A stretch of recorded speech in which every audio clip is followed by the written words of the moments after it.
pianists and teachers. Today we're talking about how to teach The Bear by Vladimir Rebikov.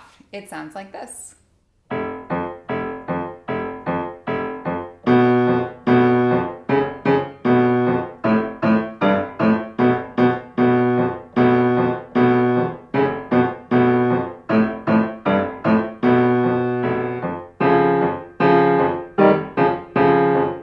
This is frankly one of my favorite late elementary and early intermediate pieces to teach, and I'm going to tell you exactly why I love it in just a second.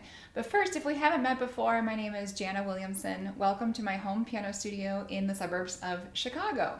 So there's 3 reasons why I love this so much. First of all, it's a great example of a piece at this level that uses 20th century idioms so well in order to make this evocative piece that paints a picture in our head, right, of a lumbering bear. By 20th century idioms, I mean the use of the whole tone scale as well as this regular occurrence of a tritone. It sounds dissonant, and yet that dissonance is what brings it to life. And we're going to talk about those elements again in just a minute. I also love it because it uses the broken octave in the left hand, so it's a great etude in broken octaves, and it might be one of a student's first pieces that uses octaves. Because the octaves are broken, it can work even for a child with a smaller hand. And the third reason I love this piece is that it shows up in so many different books, whether they be method books or intermediate repertoire series, and they would be Piano Adventures Lesson 3B, Piano Safari, Repertoire 3, Hal Leonard, Lesson Book 5, the Festival Collection Book 2, and the Faber Developing Artist Piano Literature Book 2. So I'm guessing if you've been teaching for any amount of time, you've taught at least one of those books or series. And what I love about pieces like this that show up in so many different books is that it helps us to see how different editors think about leveling, about how they sequence various concepts. If you have not checked out yet my Method to Masterworks new resource, please go straight into the description and click on the link there. It is a spreadsheet that does exactly what I just told you about this piece. It lists out, for a lot of the historical repertoire found in method books, such as Piano Adventures, all of the other books that you can find that piece in. And it will help you really think through the transition from method book to intermediate repertoire. And there's a lot more information at that link, but I encourage you to check that out. So let's talk about the broken octaves, which this piece plays on a low F. When your student at this level looks at this, they might think, what on earth is that low note with all the ledger lines? They actually don't have to read it. You have to figure it out once. Hopefully they know the F, that's the top one here, that is at the bottom of the bass clef staff. But remember, when we're teaching, we teach by intervals, and an octave is one of the ones that doesn't match. It goes space to line. And after a period of time, students get used to seeing octaves on the staff, but they need to remember that it is not matching space to line or line to space. A seventh matches line to line with 2 lines in between, or space to space with 2 spaces in between. Again, you just have to read it once, and then you know that you're going to play F the entire time. By the way, there is one blocked octave at the very end. If your student cannot comfortably reach that, then just play the lower octave because it's bouncing. Just play the lower one at the end. If the octave is a bit of a stretch for them, but they could play it just once at the end of the piece, then by all means encourage them to do that as well. But if it's just simply not possible because they're a younger child, then just take out that top note. So as far as technique goes for these broken octaves, I love the note that the Piano Safari authors have here. They say that you should bounce with a hand that is slightly open but not stretched, and that the arm should stay behind the finger. And I think that is fabulous technical advice. So sometimes when students think of larger intervals or octaves, they stretch as far as they can and then they lock it into that place and they become what I call a claw hand.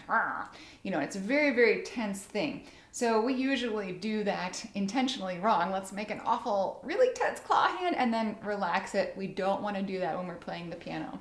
Having just open like this, but not stretched, and allowing it to bounce back and forth. You can use the image of a ping pong ball bouncing or something similar to that.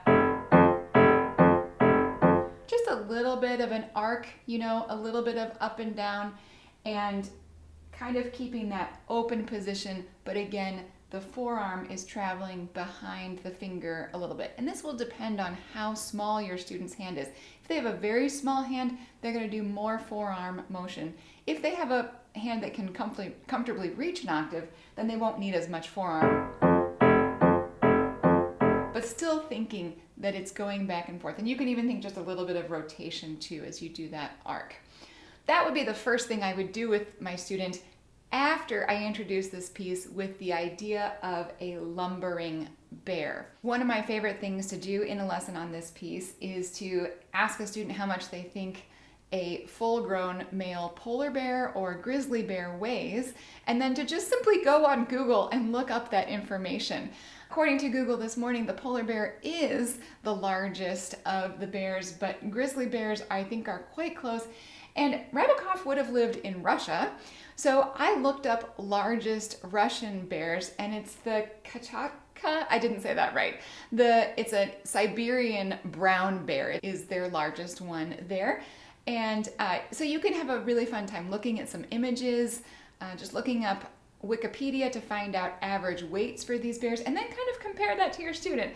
So if your student weighs 60 pounds, and a full-grown male bear can weigh as much as 1,500 pounds. If you live outside the US, you can convert that to kilograms. Then just to imagine how much heavier one of those bears is than your student sitting on the bench. Even an adult piano student is going to weigh way less than a full-grown polar bear or grizzly bear. So that brings us to Rebikov's marking, which students might not have ever seen before, of pesante. Pesante simply means heavy. And it really goes with the articulation in this, the tenuto markings that we have. Again, tenutos might also be unfamiliar for students. So that's why it's so helpful to use an evocative piece when you're first doing a marking like this, because they're going to think, oh, of course, pesante means heavy. It's a really heavy bear. And so I need to drop heavy arm weight into the piano to get that extra emphasis, that extra stress. I honestly think tenuto is a little bit of a difficult marking to explain to students, but in this piece it works because you just talk about the heavy lumbering bear. You could even move around your studio kind of, like a big bear and stomp with your feet, not push, not hitting the ground with your foot, but just kind of letting your natural leg weight sink into the floor. And that same thing would apply for this right hand.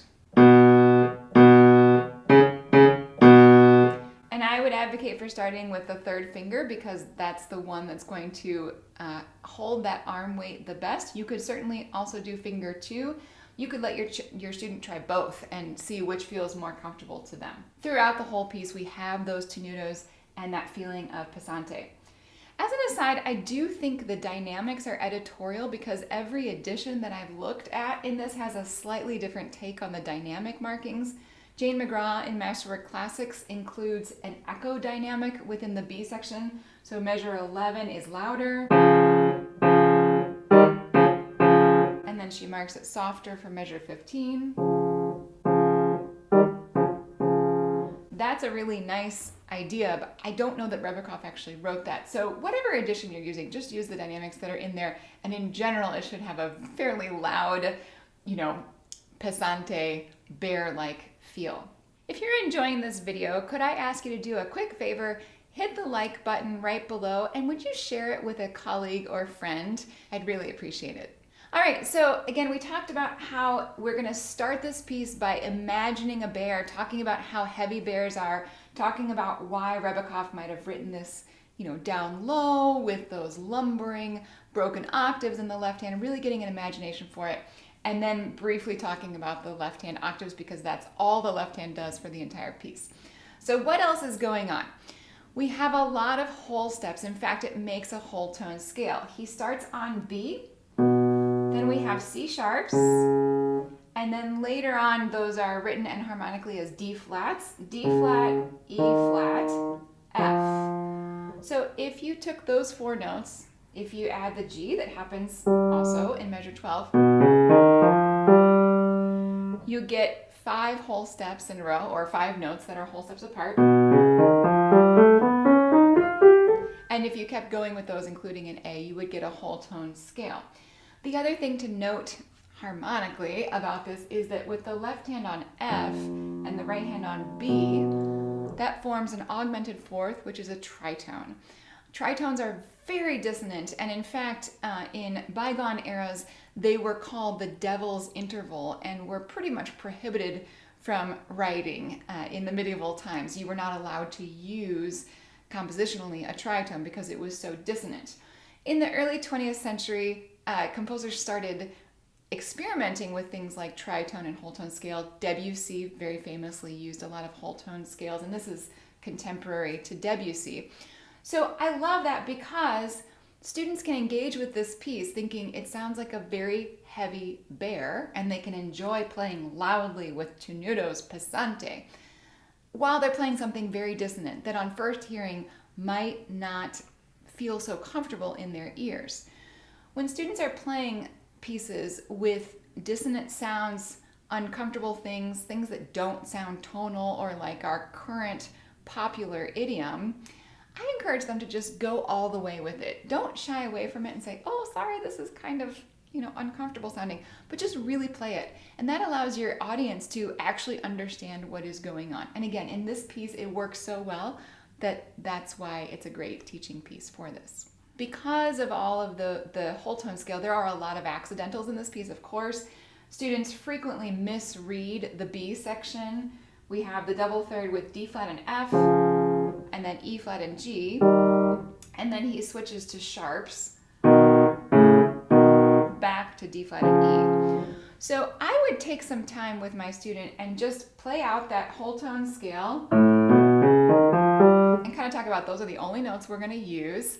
Really take some time to identify what the note names are, D flat versus C sharp, and then find those notes carefully. Also make sure you've played this for your students so they are hearing what it's supposed to sound like, isolating that right hand, and then you have to be a bit of a checker for accuracy on this one. Warn them when you send them home that B section will be hard to read. You'll have to take extra time to get it right. Students can do it. The last time I taught this piece, my student really enjoyed it, and she learned it all really accurately in 1 week because she knew it was supposed to sound weird, and she actually took the time to go through and read it accurately. The one saving grace is that it's solidly within the bass clef. There's no ledger lines in that part, so the notes should be fairly easy to read as long as you read the accidentals correctly. All right, I hope that's given you a few ideas on how to teach The Bear by Rebikov. Don't forget to check out the link to my Method to Masterworks resource below. If you have other pieces or questions about this piece, please feel free to leave a comment. I'd love to hear from you, and I wish you all the best in your teaching.